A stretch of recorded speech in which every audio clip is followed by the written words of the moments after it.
Welcome back to Black News Tonight. Yesterday on the show, we reported how the union representing workers for the Kellogg's company, currently on strike in 4 states, voted against a contract proposal from the breakfast cereal maker.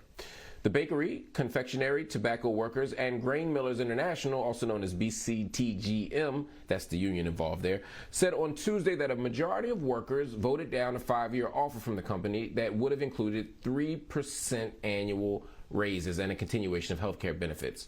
In response, Kellogg's claims it will begin looking to replace the nearly 1,400 workers who, at some plants in question, are reportedly majority black and have been on strike since October. Here with the latest from one of the largest labor disputes in the country at a time when workers everywhere are facing major forms of upheaval is my next guest. His name is Dijon Lucius, and he's a union member at one of the Kellogg's facilities. He's calling in tonight from Battle Creek. I should say calling in like we can't see you, brother. Thank you for joining us from Battle Creek. Talk to me about the members of the union. Why did they decide to vote against Kellogg's contract proposal and keep the strike going? Because the main goal is to have everybody equal. Right now, they got us labeled as 2 different employees, legacy and transitionals, which we came in this one to fight to make everybody equal, everybody with the same pay, everybody with the same title. All of us do the same job, work the same 7 days a week, sometimes 16 hours a day, and it was just time for us to fight for this and fight for the future employees that's coming in. Now, when you look, let me unpack this. There was a 3% raise offered, a continuation of health care benefits. Some people say this sounds like a good deal. Tell me why y'all didn't like the deal. No, it wasn't a good deal. It was a terrible deal, especially for the transitional. Which I have to say, I'm a transitional worker, which means I'm the 2-tier system. I get paid the lowest amount in the plant, which a majority of us do. The 3%, they taken away our COLA and folded it in, and they're calling it a raise, which is a concession that they say is none. Okay, so slow down. Brother, hold on 1 second. So I just want to break this down for the audience because some people don't know these terms, right? So first, you're a transitional employee. What does that mean? Right now, I'm not basically a full-time worker, get the full-time benefits. So I get a partial benefit or whatever else somebody makes in that plant who's been there a little bit longer than I have. So and you said they're trying to mix your COLA. Yeah, I was gonna say. So you get. Your cost of living, exactly. Now, this is important, y'all, because a lot of jobs do this. So if you're out here watching and your job is trying to do this and you're negotiating, you need to pay attention to this too. Jobs have cost of living increases, right, which are supposed to match inflation. The idea is that $1 isn't worth as much. So if I give you $1 raise, but the cost of bread, milk, eggs, and gas goes up, then that $1 raise an hour doesn't help if it costs you $1.25 more to live. So I need the cost of living to match the salary increase. That's the thing. So a lot of jobs give you 1%, 2%, 3% cost of living raises. If I'm understanding you correctly, my brother, you're saying that they're giving you a 3% raise, but that just matches the cost of living, or maybe even is under it. So you either gonna break even or come out behind if they don't give you more money. Is that fair to say? Yes, actually we come in probably $1.75 behind. So we actually lose money. Whew. How would that impact the everyday life of a worker like yourself? Tremendously. It would be a smack in the face to me, as I'm going back to work for less wages than what I was already there for. They saying that the 3% is non-sustainable for us to get our raises, which is just more corporate greed. They pocket putting money more in their pocket and telling me it's not realistic for me to get a livable wage. That's all it is. So has Kellogg responded? I mean, how do they even defend that? Like, how do they explain that? Because I understand on its face for public relations, like we offered them a 3% raise, that's a good idea. But as soon as we say, and I'm going to get Kellogg on here too, let me be very clear, y'all. Kellogg's company will be reached out to, and I'm going to do everything I can to get them on the record on this show to explain how they are offering a 3% raise that will ultimately lead to workers having less money than when they started the strike. We're going to get some answers to that. But have they given y'all any answers privately or in meetings or negotiations? How do they defend themselves? No, only thing they can tell us is our proposals are um, non-realistic. That's how they're saying it. The cost of our plant, especially here in Battle Creek, is too much. We have to sustain the cost or the cost savings from them to run the plant. That's how they try to get us, or they try to cut jobs.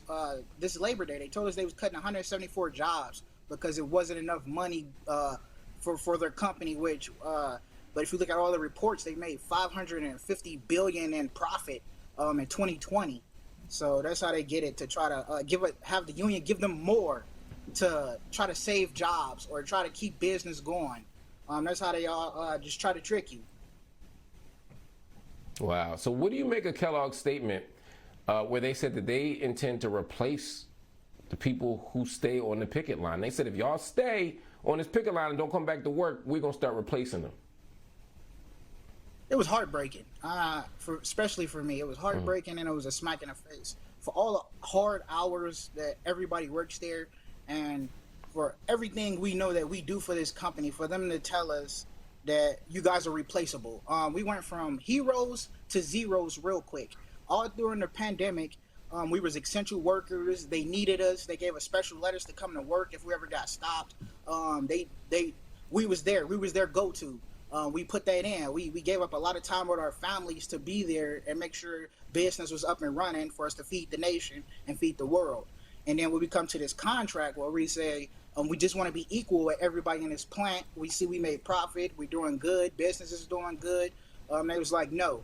It's a big no. And then you see the CEOs getting 120% raises, and it's like, now you want to replace us? Is we see that you're already willing to pay anybody off the street $28 just to go in there, just to not do anything. They call it a push button job, but it is very difficult in there. And for me being in there, is you just don't go in there and press a button. It is very dangerous, and you have a lot of people who dedicated and love what they do, and they put passion into what they do. It's just not something you just go into easy and learn.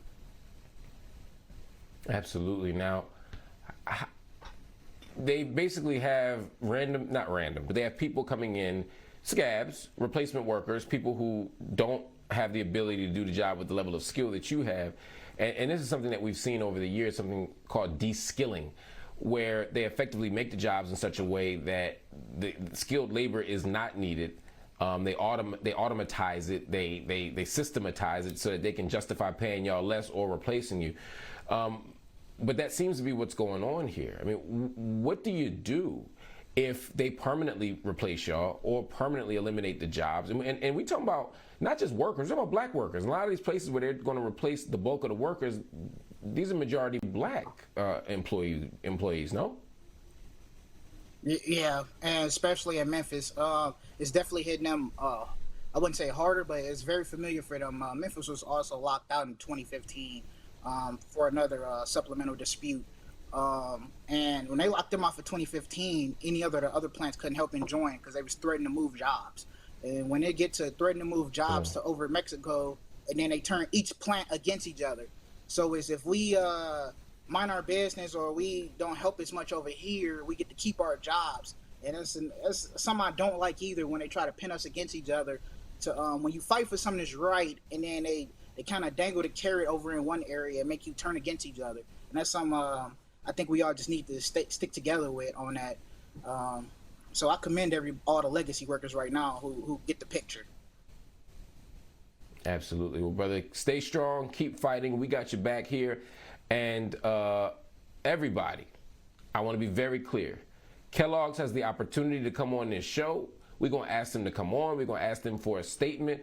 We want their side of the story, but they're going to have to explain how all these workers ain't going to get paid, how all these workers aren't going to get a cost of living raise in addition to a proper raise to get them into a place of close to a living wage and hopefully to a living wage. These are things that black workers have to deal with when we talk about labor. All unions are struggling. All unions are fighting the fight.